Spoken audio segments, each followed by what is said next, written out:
What's up, everybody? My name is Matt, the Awakening Angler, and I'm here today to show you the Oneida Lake Walleye Hatchery. This is an incredible place in here. They do an incredible job. They stock our lake and many, many other waters within New York State with our beautiful strain of walleyes. And let's go take a look around. You're gonna love this video.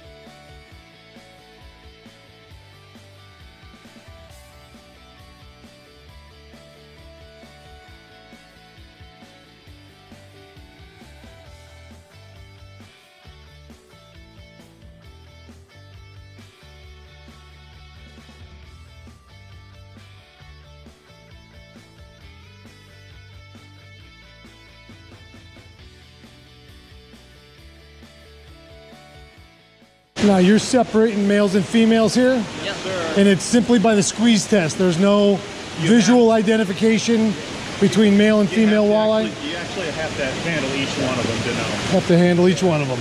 The females have rounded bellies, but if you don't give her a little squirt, like, you know, that right there is a female who's already laid her eggs, so and she goes right back out, okay. Even the ones that look obvious, you have to give them a physical, you know, see if eggs are going to come out. Oh, there you go. A spent female. See how flat she is? Okay, yeah. Can I help you sort the last few? Yeah, if you want. You just got to kind of keep track of the males, which go over here. The hard females go over here, and the spent fish in the ditch. These you don't have to count. So this is a spent one here. She's pretty female, flat. Yep.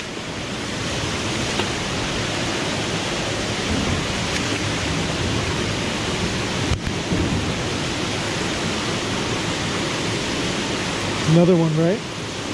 She looks pretty soft. Another spent female. Yeah, this is from a net that's right in front there, so okay. We expect a lot of spent females from going back out right now. Yeah. Look at this tub. Yep, you give her a little poke right there. Yep, that's a good one. So you put her in there. Yeah.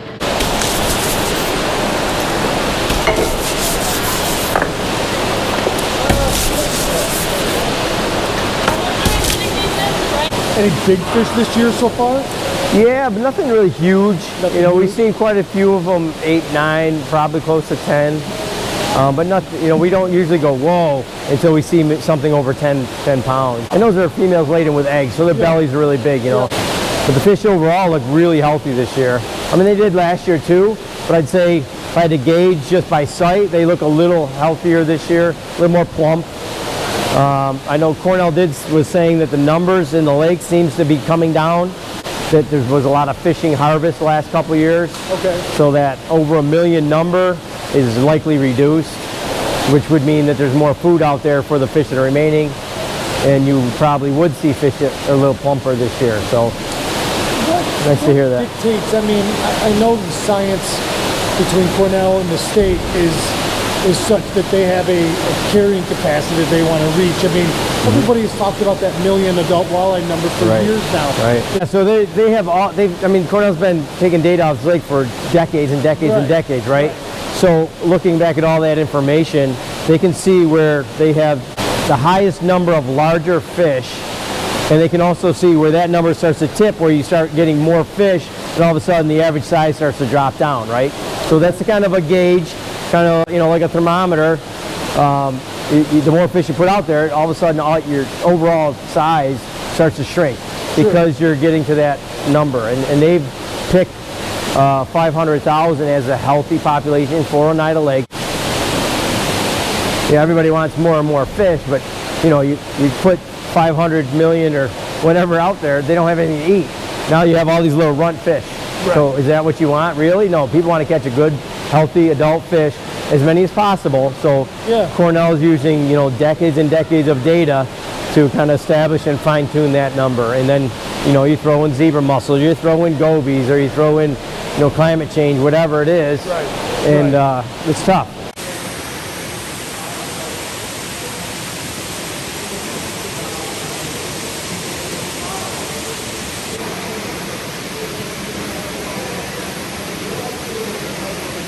earlier this season, we were up at the Salmon Riverfish Hatchery watching them take the steelhead eggs.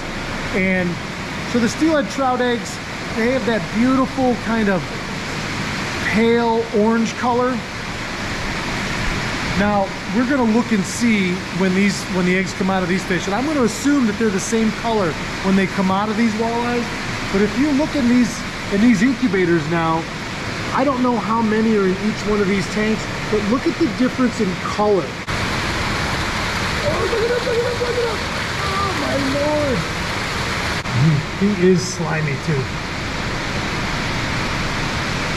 Say cheese, buddy. This is a mud puppy. Now those are his gills externally, as opposed to most fish have the internal gills. His are external like that. And he's amphibian. He can breathe underwater or above. What a tub.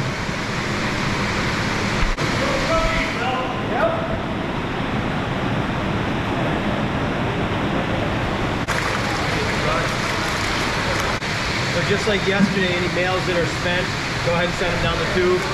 If they're okay, then put them back up above. Okay, sounds good. Easy there, John. I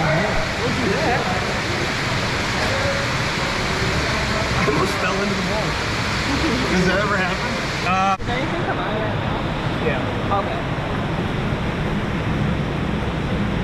Oh, that's a great shot. I'm gonna get that next time you start a fresh one. Yeah, we can do a lot of stuff.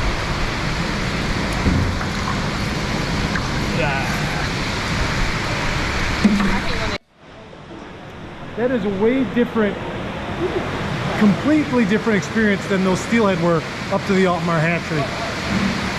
Size is one thing in the fish, but when you milk the male steelhead, you really turned them and you had to really get a shot. So now what Bill was just telling me is, when you turn that fish in front of the vent hole, you were just touching your finger right in front of the vent and it would squirt even just a little bit, and that was plenty from what he said.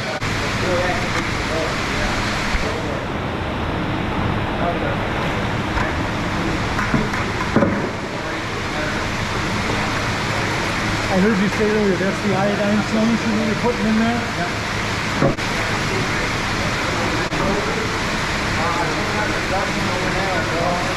The bowl comes over, now what's happening?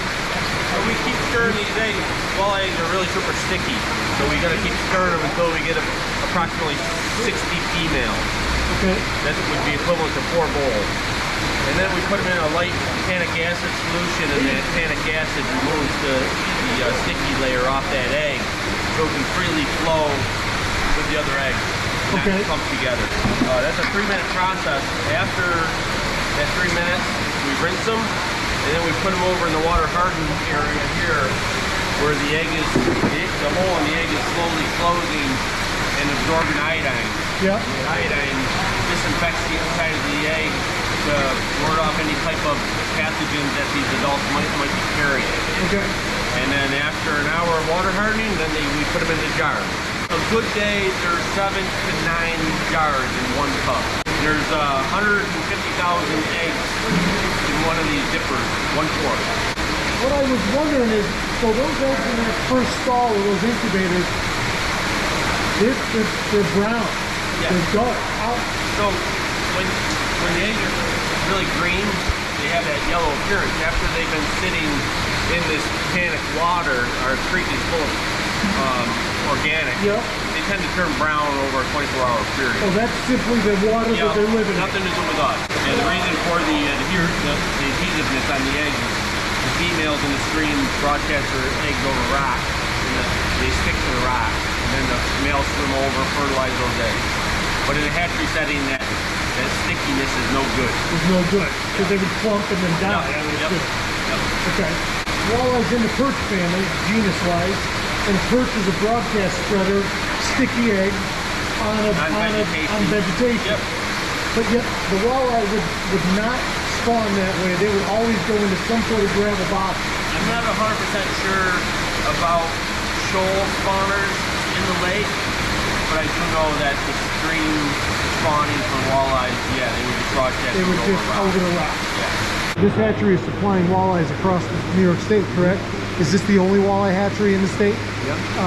How many different bodies of water do you ship to? This changes year to year, but this is the warm water stocking list. So we have muskellunge, which are raised by our Chautauqua Fish Hatchery out in western New York. Okay. So that's all the waters that they stock muskellunge into. They also do sauger out there. So that's kind of an experimental thing they've been Really? doing for a few years. Yep. So, okay, I asked one of the guys, there's a farm tank up there with only a few fish in it, but they're all different colors.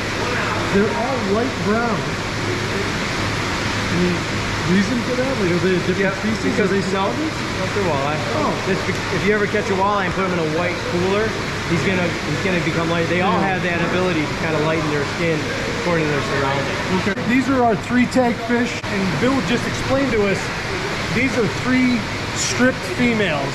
And the reason that they're doing this is because we're hoping that when we take them out, they stay in the lake because they've already spawned, as opposed to if we did this with a male, they may have the instinct to come back up and try and do it again. Exactly, right. Okay. Females, all the eggs have been removed. They're ready to be returned back to the lake. They're not going to want to come back up the stream. Okay. So I'll get some iodine and some gloves, and then we'll tag them. Okay. Typically going in really tight places, but generally we try to lay it up along the dorsal fins, you know. Yeah. The tag's not very big, and these are pretty beefy spines. You can see how big they are. Iodine on there so I can wipe them down. Just bites the air.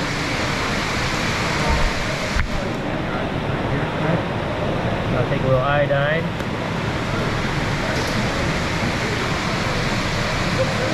Nice. All been disinfected. So I go up under the skin here a little bit. Yep. First you gotta move on me. There we go. Ah, very cool.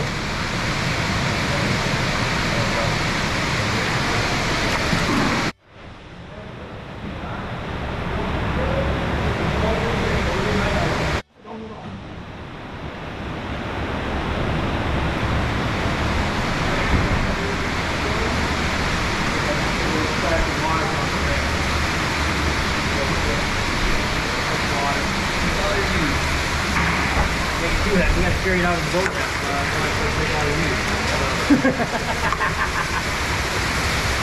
Watch your step there. You know why?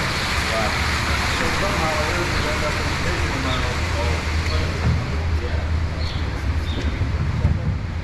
Down in the boat. Set it right inside.